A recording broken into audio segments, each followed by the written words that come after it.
Welcome to Level with Emily Reese. This is a conversation with composer Vince Diamante about his music for Sky, Children of the Light.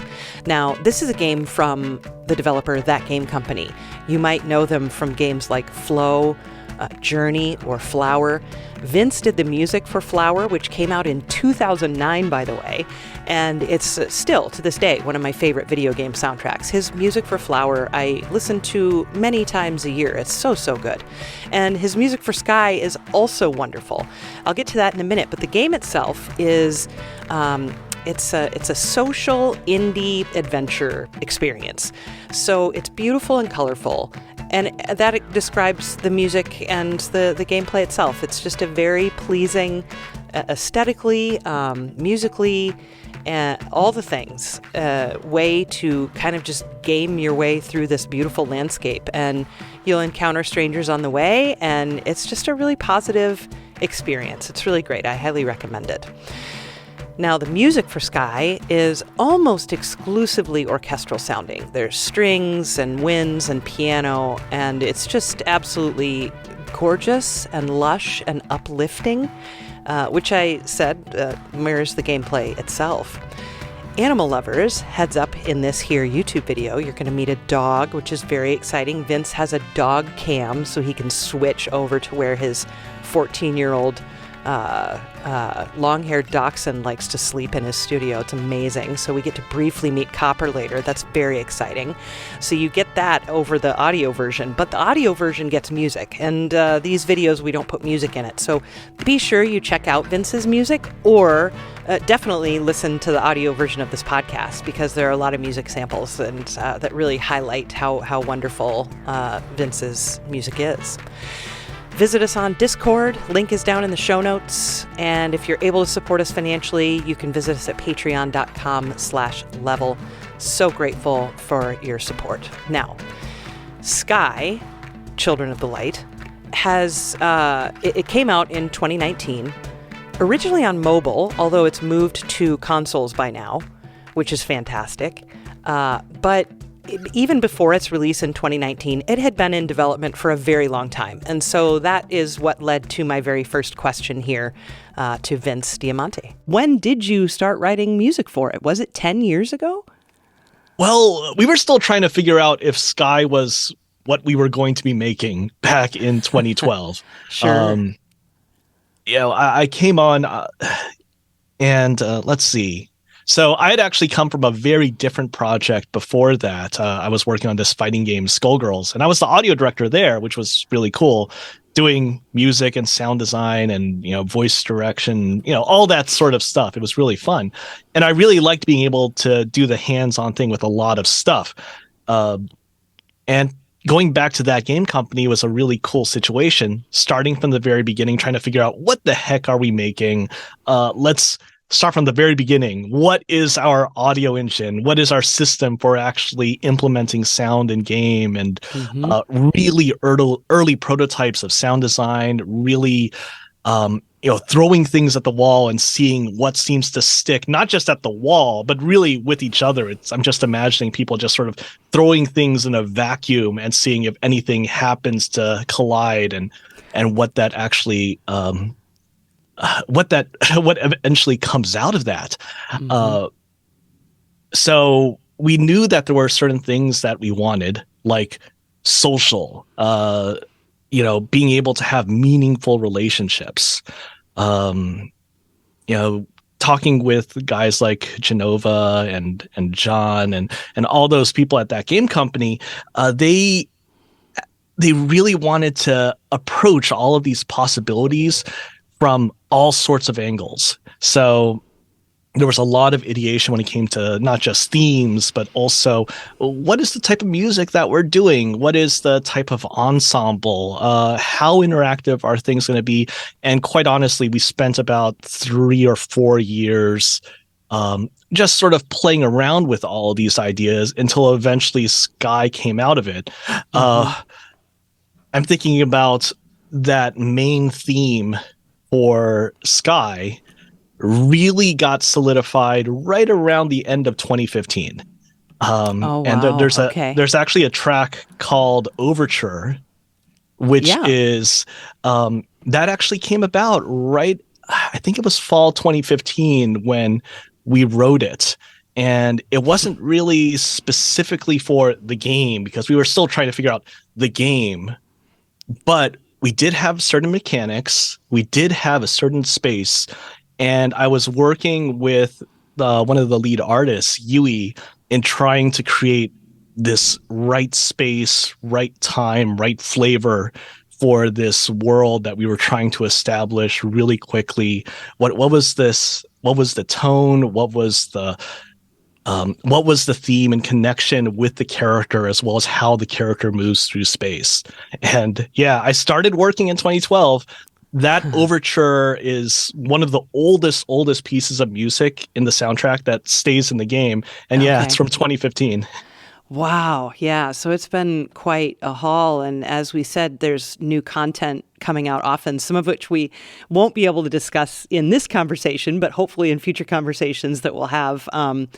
But yeah, I mean, the first volume, a lot of that from the base game, right? Because again, so much has been added since, but talk to me a little bit about how the music has evolved over the years then. Yeah. Like volume 1 was that base game. And let's see. I think I'm so anxious about how I describe things. And but let's see. From an abstract point of view, I'm just imagining how when we started the game and or rather that very first version of the game that went out for public dissemination, there was a solid singular storyline that one could play through. And you see these stories, you see these vignettes into the elders of the world, and you can experience all of that. And that's great. And then there's all this multiplayer stuff, social stuff, and that's a part of the game as well. Now, over the course of the last 3 years or so, all of that social stuff and extra stuff is really where the game lies. So that single player journey that you have through the game is still there, but there's so much of this other stuff now, and the structure and the relationship between the music and the game now has changed a lot. Yeah. So things like how interactive does the music need to be in these social spaces? And it's not just a matter of very interactive versus less interactive, because the social spaces are really quite nuanced. And it might be things like, oh, if I'm in this room, there's an intuition that has to be embedded in the system design for how players are going to use this space, and how the music and environmental sound needs to be there versus other places in the world. And oh, if they're on stage, this is a stage area here, and they're going to want to listen to what the players are doing here. But if they move backstage, they're going to have this own music that is the sound and the feeling of the world that is beyond the performance stage, and things like that. So, in some ways, after we figured out what the game was to be and we released it in 2019, the question of the game just keeps on getting harder and harder and harder. And in some ways it becomes actually even more fun, because it's really exciting trying to write new music for what is almost like a new game now. The game that we've been doing over this last year, which is really the last 4 or 5 seasons worth of material, is so cool and so different from the surface level of, oh, I'm underwater now, and there are all these creatures that you can see there. And then there's the deeper mechanics of that and your relationship with creatures and the world. And it's the development has not stopped. It really hasn't. Yeah, and I have so many questions about very specific musical things, and we'll get to that. But are you still doing all of the other things in addition to composing? Are you still audio directing and doing all of that as well?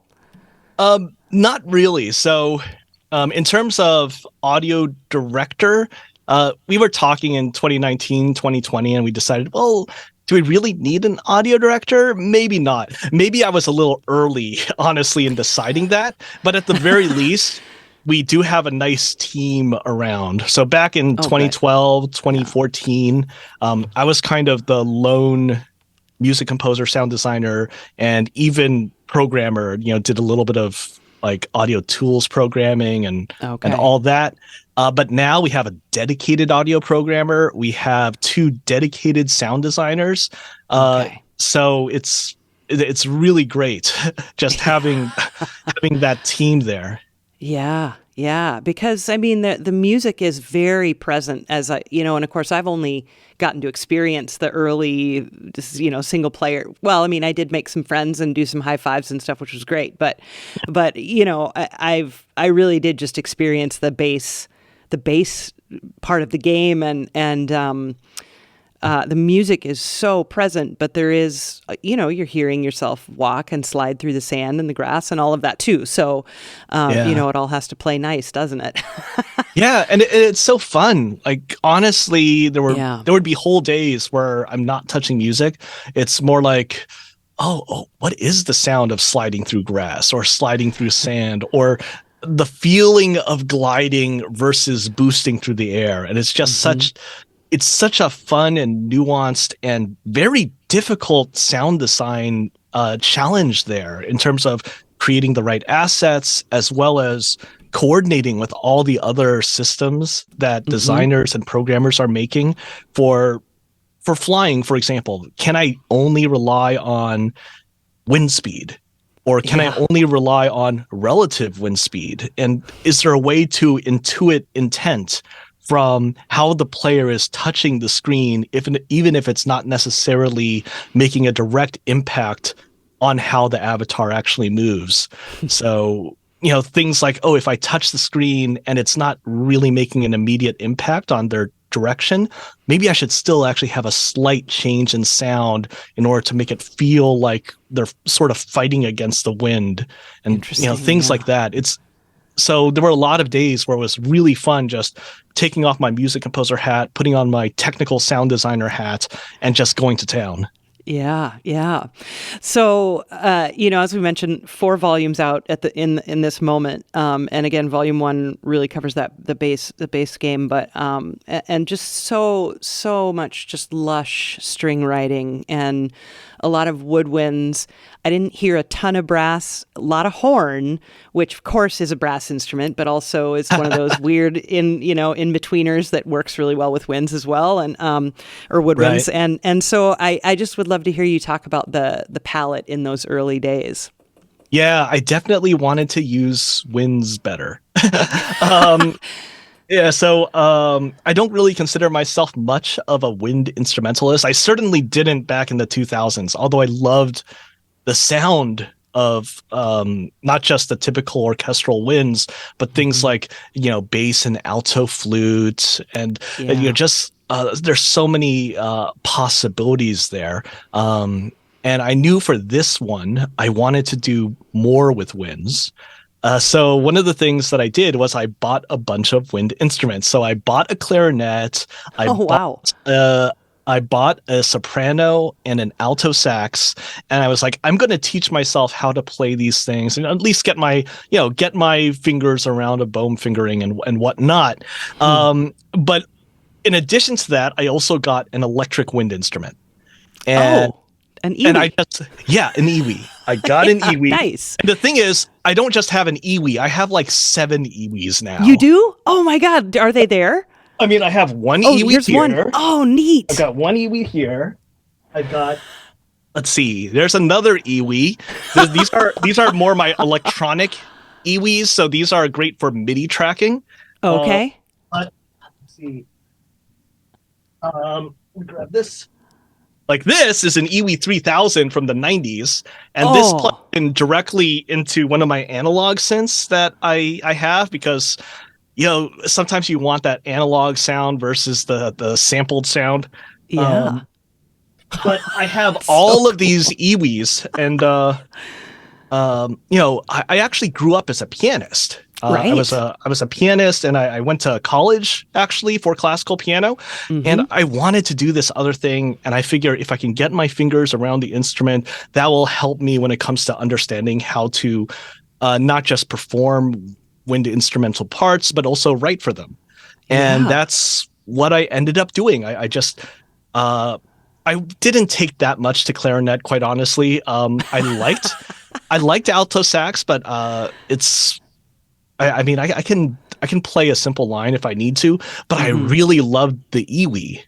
Okay. And that was what sort of drove me a lot in those early years. I got my first iwi in 2012, and I just said, I am going to track as much MIDI as I can with these wind instruments. So I got some soft synths that were very compatible with iwis, like the Wallander winds and some other let's see. Yeah, Wallander winds were a couple of different contact libraries that were pretty good for wind for iwis as well.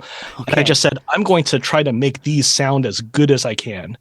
Wow. And I ended up just loving it, and that really influenced the sound that I had, just sort of going from a beginner to an intermediate-ish sort of wind player, trying to do different things with wind instruments, along with, you know, what I've learned over the years when it comes to general writing.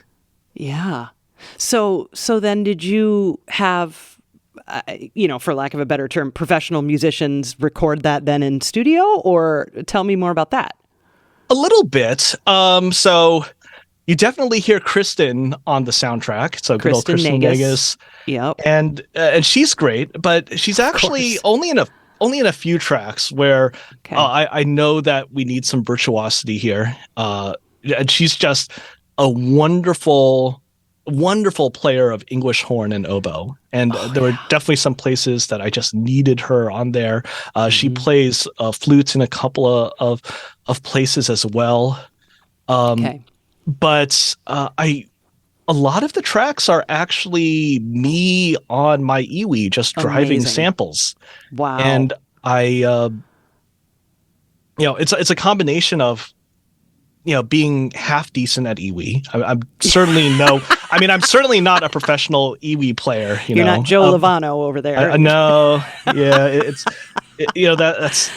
okay. But I work the iwi as well as work on my contact synth programming as well, in order to get just the right sound and like alter some of these sample libraries and contact scripts in order to do what I want in terms of changing the tone and really letting the tone move. I mean, I never would have known that. It sounds so amazing. It sounds amazing. Not that it shouldn't, right? But I just assumed they were all live. Like that just sounds great. There's definitely a good amount of live stuff, but there's also a lot of things that are just purely synth. And I remember before things were released, I was worried. I was so scared. Like on the first volume, there's actually a track called Painting. And it's like one of the very first tracks. Yeah. And it's synth strings, it's synth flute, and I like to think that, it's a pretty good job, but I know it's not real. And then people come up to me and say, "Oh, that actually sounds really good. I had no idea that you can get samples to sound like that." Like, I mean, I've been trying. I really wanted to make this to record this the way I could. Yeah. Oh, that's so fantastic. So then does that extend to the horn, the French horn? Because there are a couple of really phenomenal horn spots. There are. There's definitely some. Yeah, there's definitely some real horns in some places. Yeah. Okay. Let's see. Like some of the big fast action cues, like, you know, Somersault. Oh, I love that it's cue. real. So that's like almost. Let's see. Actually, no, wait. Now that I think about it, I think Somersault is actually synth horns. Somersault is synth horns. Amazing. Diving In is also synth horns, which is kind of funny. But we still have the strings and the winds from Macedonia as well as Kristen on there. Okay. Yeah, there's a lot of places where the horns as well as some other low brass are like really prominent. Okay. I'm just actually looking through the list of cues. It's like, No, oh I love yeah, that. like Two Heroes. Actually, Two Heroes is all synth. Wow. For those who come before, Upward Dance, Story Thus Far, that's actually all synth. Um, Cool. which is yeah, I mean it's that's a different skill in its own right, is to make it sound so real. I mean, that's really really a beautiful thing. yeah. I mean, I try, but also like I look back on it and I'm like I'm a little sheepish about that. Uh, Oh gosh, yeah. I hope that I've done nothing to make you feel that way. I think it's amazing. How about Deeds Unseen? Because that has a beautiful cello situation in the front, and then it has this very long, extended horn solo that goes really high a couple different times, and that I was just almost incredulous when I heard it, because I was like, no one writes a solo like this for horn, and I yeah. loved that. So what's the deal with that? That is also that is also me on Amazing. synth. I love it. It's I mean I can go like kind of like tech shop sort of thing. It's like a combination of sample modeling and Wallander, Oh, which is wow. maybe only somewhat useful because sample modeling is a live company that still makes their soft synths, mostly Okay. contact instruments, but Wallander doesn't make stuff anymore, Oh, which is wow. too bad. Like they made all of their instruments back in the late 2000s and they were still Huh. supporting it all the way into the 2010s, but they're not known for those soft synths anymore. They're more into the Okay. notation software market. Oh, okay. Okay. Yeah. Interesting. Wow. I mean, I literally was like, wow, they're just shelling out all this money for all this live orchestra stuff. Oh, it just sounds so good, Vince. I love it. Yeah, it really does. And I loved that track, Deeds Unseen. I mean, talk to me about the choice to write that line on horn then. Because again, that's just not something you hear very often. You know, you'll hear an English horn solo in 1,000 soundtracks before you hear a long extended French horn solo, you know? Hmm. I mean, there's a lot of I I like playing around with this sort of very. I don't want to make it sound like it's too smart. It's actually honestly like a very simple idea, which is, what are some simple ways that I'm going to represent the struggles of different entities in the game, Mm, and make that manifest in my ensemble.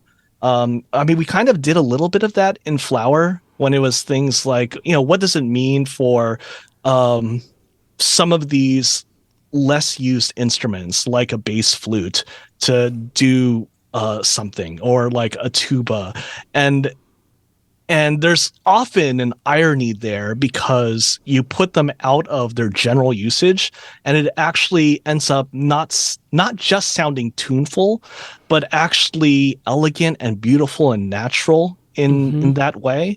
And mm-hmm. it makes sense when you look at things like a tuba, for example. A tuba is just a horn, basically, Yeah. and it's great.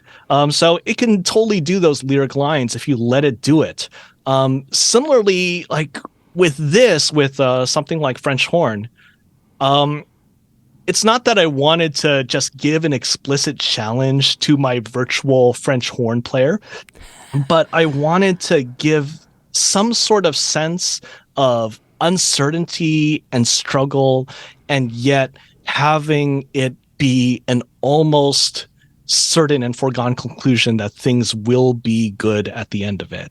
Mm, Um, and this comes, so like Deeds Unseen comes in that whole season where in the game, the player actually comes into this new world of sky, which is actually only set up in the sky. There's no fixed ground that they can rely okay. on. Instead, there are these sort of like little islands that you can hop between, and you're sort of flying through. And there's at first this certainty about this skyway that you're opening up, but then that certainty just gets thrown out the window because, oh, there's this dark presence. There are these different places of dark energy where you can actually see that it's corroding the world around it. So you want to fly around between it. And it's more of a struggle again after you were initially brought up thinking, yeah, this Skyway is going to make flying so awesome now. So just sort of thinking about what are some different ways that I can represent that struggle while still also making it beautiful and natural. And I want players to not just be totally trampled underfoot by what's going on in the game, either by me as a sound designer or by me as a music composer there. Yeah. Oh, it just sounds so beautiful, that track. I really, really enjoyed it. So another one I really liked, and that certainly highlights a difference in musical style from the first volume, is Dragon Dance from Volume 4. And I thought that track was really cool. There's some really cool flute stuff in there. So I'd love to hear you talk about that one. Oh, that one's really fun. This was, let's see. So Dragon Dance was part of the Days of Fortune last year. Well, like almost a year ago. Which sort of corresponds to our general winter holiday season. Okay. And there's literally this dragon that comes into this space and just sort of showers people with this sense of, wow, there's good fortune. Oh, this is cool. You could actually like fly with the dragon. You can sit on top of it if you catch it. And it's like, oh yeah, watch it fly around. And it's really cool. I just wanted to give something that was fun and celebratory and had a certain what's the word? What is the right word? It had like a repetition. There is like this very easily understood structure behind it. You can play with it. That was actually a big factor for this thing. In the game, you actually have these instruments that you could break out. Some of them are melodic, some of them are percussive, and some of them are lyrical, like wind instruments. And there's sort of a limitation to that system where you can only play notes in a single diatonic scale. Okay. And so I think I actually started out with that limitation just floating in my brain. Oh, darn it, I can't change keys. I don't want to change keys because I really want players to not just be excited when this dragon comes in, but also play along with it, with the rhythms that it's doing, adding on to the rhythms with their own flourishes, and having this consistency that goes with it so that lots of people can just be in this space and contribute their own percussive and melodic elements there. And even if they're not wielding an instrument, if all they want to do is sing and shout along, their shouts will actually be keyed to the melody that is playing. When the flutes do their dum bum bum bum dum bum bum. Yeah, so that it will actually do that. So like that was sort of the main thing, like getting people together with this sound, and that's fun. This was definitely one of those things where I'm given the musical prompt and I'm like, okay, I have to wear both my music composer hat and my technical sound hat as well and make this happen. Yeah. Oh, that's awesome. Yeah, that was such a great track. And it's that one has a little bit more of a mischievous sound to it, but so much of the early music is like, I had mentioned, it's just very uplifting and beautiful and lush and, lots of seventh chords and kind of parallel motion, like kind of reminding me of like the French composers in the early 20th century, like just the tight but consonant, even consonant dissonance kind of, and I really loved that feel. And it really made me think. I interviewed a composer a few weeks ago now named Ed Critchley, and Ed was talking about how he charges double when he has to write happy music. He was joking about how hard it is to write happy music. And I'm curious if because Flower was a lot like that too, just very lush and beautiful. And consonant and all those things. And I'm curious if you do find that a challenge, or what aspects of the music for Sky did you struggle with more than maybe others? Oh man, I like writing happy music. Like if anything, I feel like I always have to challenge myself to do something that is beyond that. Okay. So like, I spent a lot of time actually in those first few years just trying to figure out what are the themes or main motifs in this game going to be. And I want them to be uplifting, and you can kind of see it in just sort of like the general shape of them. But I don't use those motifs all over the place. And it's kind of funny. You mentioned Flower, and I think there is a main theme to Flower, but I do my utmost to hide it everywhere, just because I feel like I don't want it to just be like upfront everywhere. This one is not quite as hidden. You definitely hear it in places. I mean, there's an explicit overture track, and also as you're playing through with some of the themes while you're flying, or when you come to those cutscenes where you come across the elders, and there are those. It's right there. You got those explicit motifs, the sky child theme, as well as the elder theme, that are just right there in a very plain fashion. But I always feel like I don't want to do that too much, because if it's good enough, I think the players will be happy just from thinking about it and remembering it. And I have all this other space to do things that can supplement it. So I never want to just keep on going or hammer them over the head with these uplifting themes. But I love uplifting themes, and I spent literally like months and years just iterating on those themes until it feels just right. And it also it does feel kind of weird sometimes to think, I've got this thing, I'm not going to use it everywhere. I really don't want to use it everywhere. And I think that kind of points to how confident I am in that it can actually stand up for itself when it's given its time. Yeah. And I love that you mentioned the shape too, because I'm not entirely sure which theme it is, but it's the ascending seconds where it's like da da da da da da, or however that line goes, and it just climbs and climbs. And I love that.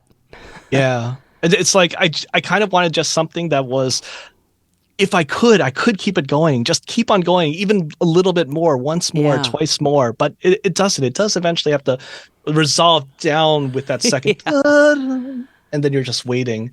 Is there going to be some more energy after that? Yeah. Really, really cool. There's some acoustic guitar that pops in as well from time to time, and of course piano, which I remembered was your main instrument. So I loved hearing that too. But again, it's just every once in a while, just a little bit of piano comes in, or and same with the guitar. So I'd love to hear you talk more about using those two throughout the music. Let's see. Guitar is also one of those things where I wanted to challenge myself to try to play these things a little bit better. Cool. Because I'm a bad guitarist. I mean, I'm a really, really bad guitarist. Let's see, man. My training is all thanks to Rocksmith over the last 10 years or so. Let's see. Actually, I want to say that there were a couple tracks early on where I asked Tom Straley, who's a guitarist friend that I've worked with before, but it ended up that the tracks we were working on together, they didn't make it into the game, which was a little disappointing. Okay. But just so much time spent just learning from that and what it meant to write for a guitarist, as well as what it was that I wanted to do when it came to these things. So I think all the guitar in the Sky soundtrack is all synth guitar, just me trying to either do different things. There are a couple places where I do some like very simple plucked guitar. And then there's a lot of places where I am just using guitar synths. And cool. I mean, I like to think that it works out pretty Yeah. well. Uh, Sounds great to me. again, I feel a little sheepish just knowing that I worked with Tom, and I remember the first time that I asked him for some help on this game was actually 2013, Okay. and he would help out a little bit with some tracks that we would record, and unfortunately, none of those tracks actually made it into the game. Yeah, that stuff happens, Yeah. But what made it into the game, it sounds fantastic, and I really like when that texture pops in. It's really, really nice. Yeah. That's cool. Yeah. Let's see. I'm trying to think. Like you mentioned, Deeds Unseen, and then so I'm just thinking about like some of the tracks before that, like Gentle Flight, where the guitar is like really prominent, and I'm thinking that's. Again, I'm listening to that. I'm thinking, "Oh darn it, that's not a real guitar." And it's funny because it's actually ostensibly three guitarists playing. Oh, cool. Okay. But it's just literally me, tracking these three separate guitar lines and doing, and the track itself is set up in an interactive fashion. And you don't really get this on the soundtrack, Right. but these guitars actually coming in and out correlates to the player's position, where they're standing on the ground on some of these floating islands, or if they're just floating through the air, or if they're flying at really breakneck speed, and then it will layer these guitars in different ways. And neat. using that, trying to get something that is ostensibly a simple interactive heuristic for that, but also writing it so that it feels like when the guitar comes in, it feels like the player is responding to what the other guitars have done before. Oh, wow. That's cool. Well, you've mentioned a lot of ways in which the music is directly tied to play, in terms of like the dragon or this with the guitars. What are some other opportunities in the game that exist like that musically? Ooh, let's see. I mean, there's a lot of it is some, well, let's see. There's definitely places earlier on in the game. I'm thinking about the sort of that initial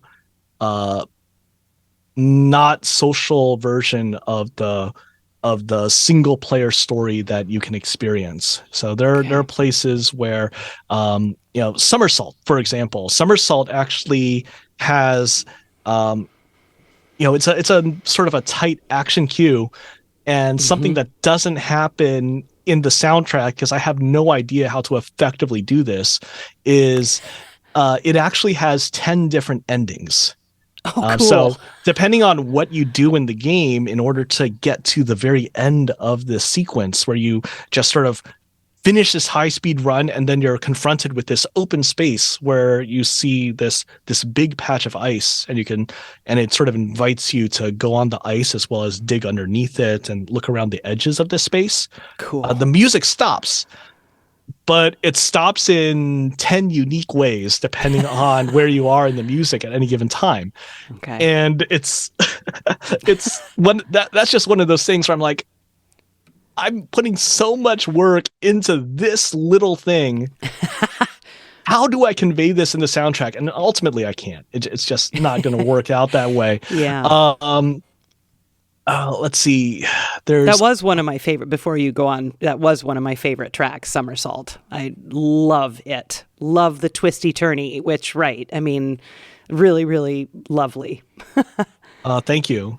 Yeah, it's such a fun track, but it's so twisty turny, but then also like that's kind of nice because it enables you to do all sorts of fun twist and spinning out of it in order to come to this nice little coda that feels light and refreshing. Yeah. So that's really cool. I really appreciated the opportunity to write that cue, as well as all this interactive stuff that unfortunately is not on the album. You have to play the game. Yeah.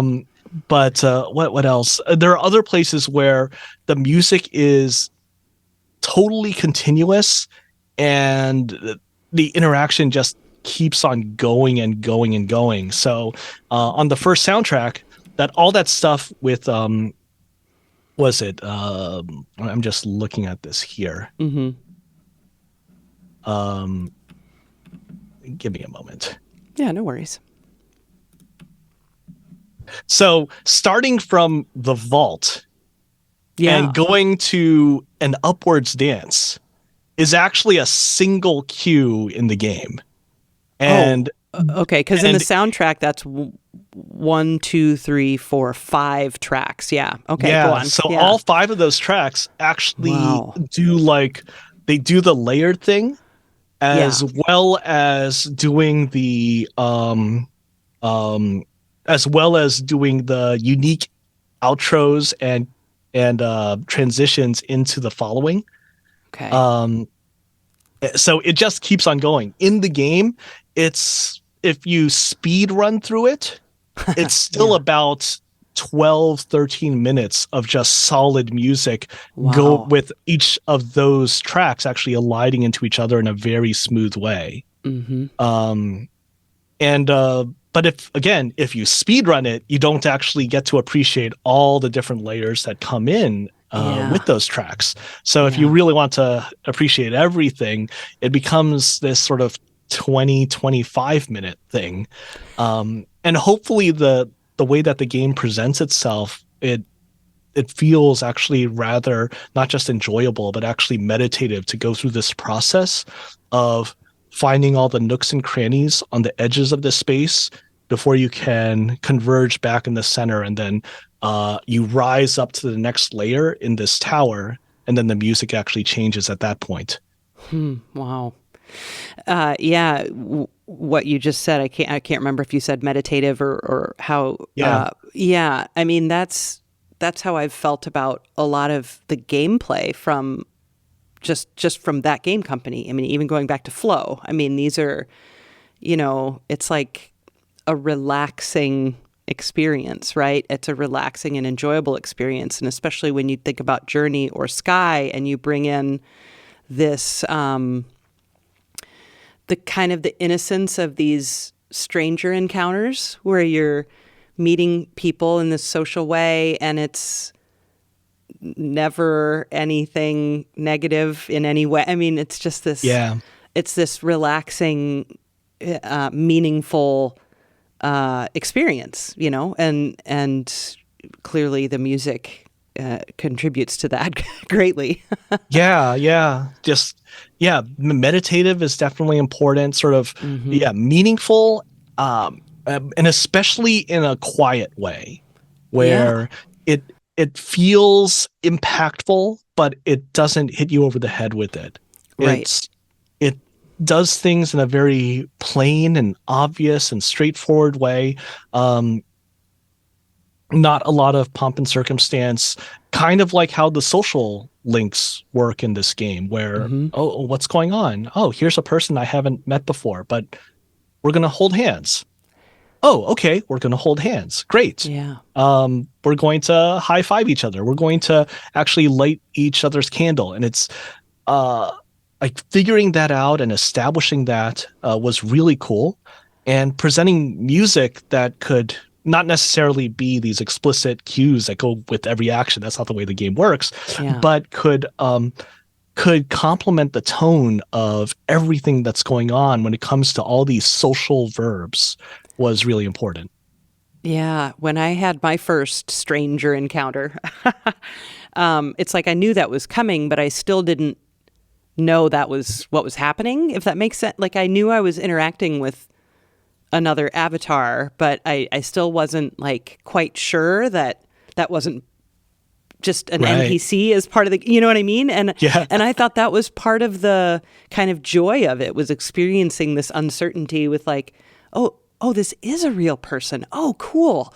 And then you're like, oh, I wonder where they are and what they're doing right now. And how old are they? Are they 12 or are they 52? And, I just love just kind of wondering what's going on. And, and they'll just kind of come and go. And you're like, oh, they might have had to set their phone down or walk away from the Xbox or whatever they're playing it on. And, and that's the other thing that like, I've only played it on my phone, and I cannot wait to have it on my PlayStation. So that because then I'll just have like my whole stereo and like the whole thing. And I think people need to experience this game. It's a really special thing. I'm glad. I mean, it's really fun. It is a little weird, actually.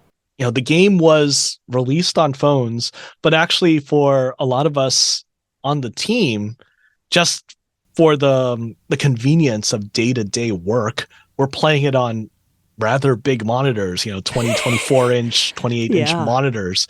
And it wasn't until the game went back to, we released the game for Switch, and then we were able to see it again in on that big screen context in our living rooms. And it was like, oh yeah, that's right. Now I remember this game as well, which is slightly different from the game that we developed for phones. Yeah, it's the exact same thing, but the feeling of it and just that extra bit of immersion connected with these really simple verbs that we string together for the player to make their way and sort of muddle their way through the world.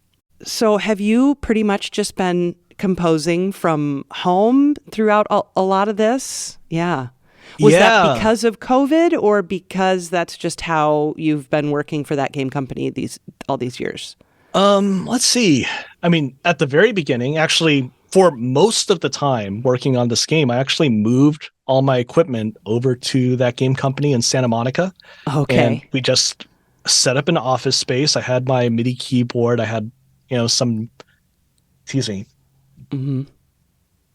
had my MIDI keyboard. I had some speakers. I had a door so that I wasn't blasting out really crappy music into the rest of the office space, because it's one of those open floor plans. Okay. But actually, I guess it was around 2019, right before we did the global launch.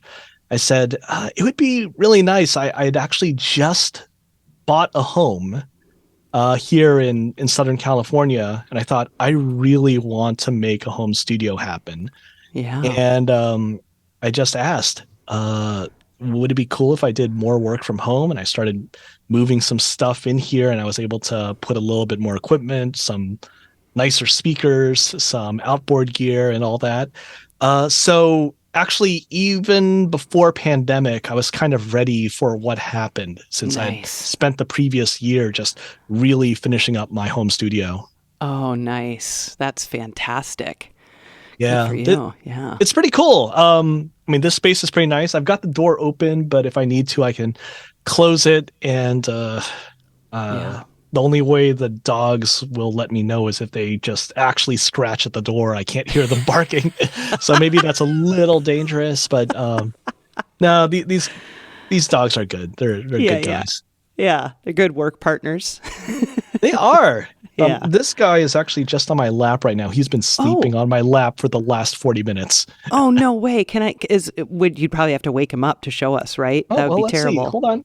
It's okay. Hey, Copper, what's up? Want to say hi? Oh, baby, look at you. Hey, Copper. Let's see. He knows. If I do this, I can say, you want to go to your bed? Want to go to your bed? He's thinking about it. Oh, you go to your bed? Oh, what a sweetheart. I'll just move him over here. Okay. I think he knows. He'll just sit down over there, and let me give you a taste of that. Yeah. There he is. Oh, he's so cute. What did you say? He's a dachshund what? Yeah, he's a dachshund. His name is Copper. Oh, okay. So he's not a mix. He's just a dachshund. Yeah, okay. Long hair dachshund. Yeah, he is handsome. Handsome. Oh, what a handsome sweetheart. Yeah, he's a very good boy, although, 14 years old, so maybe not a boy so much, but very good boy. And how about your other dog? What's the story for that one? He is actually slightly older. He's a little Yorkie. Oh, cute. Yeah, they're both awesome. Little dogs. Little 10-pound dogs. They're very cute. Perfect. Gotta have something to keep you warm on these cool mornings you have in Southern California, right? Yeah, that's true. Oh, that's fabulous. So as we said, there's more new content coming for Sky. Is that can you say is that coming this year, right? Oh yeah, I mean the Sky content is pretty regular. Basically, there's major drops of content basically happen every 3 months or so. That's what it looked like from that schedule of seasons. They're snappy. Yeah, I mean, we always want to do something cool, and sometimes it will be something. Sometimes it will be something that's really big and social. Sometimes it will be something that's very micro, very mechanics focused, where we give the player a new tool in their arsenal. But we really do want it to be a big and meaningful update when those things happen. And along with that, a good amount of music and sound. Fantastic. I'm so pleased. Well, I can't wait to hear what's coming up next. Is there anything else you want to say about what's already happened with Sky? Well, let's see. What can we say? I mean, the season of Aurora is actually starting, and that's the collaboration that we have with the singer Aurora, who is fantastic. And awesome. We've already announced it at this point, so we can talk about how let's see, this whole season has actually been mostly about her music, which means that ostensibly I should be able to take a break, except it actually hasn't been the case. But that's been kind of fun. I've been doing some things where I take some of her music, and some of her music is just really, really beautiful, and try to find these places where I can do something to bring it into the Sky soundtrack. Like I'll take like a cello part from one of her songs and incorporate it into a cutscene, and then interleave it with like part of the Sky motifs in the game, and try to make that really natural. So that's been a very different challenge, but also really fun. And that season of Aurora is happening right now. And it's going to be going on for the next month or so. So basically through December and into January. And there's some fun music there. Although, like I said, it's really focused more on Aurora rather than my own original music. Oh, that's cool, though. It's I would imagine refreshing, even if you didn't necessarily get the break that you were hoping for. You still got to do something differently, something different creatively. It really is cool. And, sometimes just working with... It's always fun to work with someone else's music. Sure. Just giving me some perspective onto how these people work. Not like we ever work directly face to face in the studio or anything like that, but just seeing how the projects come out for all of these songs is really fantastic. So it's been really fun watching. It's been really fun looking at Aurora's music and seeing how it not just contributes to Sky, but really is part of the Sky world. Yeah, cool. Well, Vince, thank you so much for talking with me. It's been so great to listen to Sky. Where can people buy the soundtrack? Do you know? Amazon.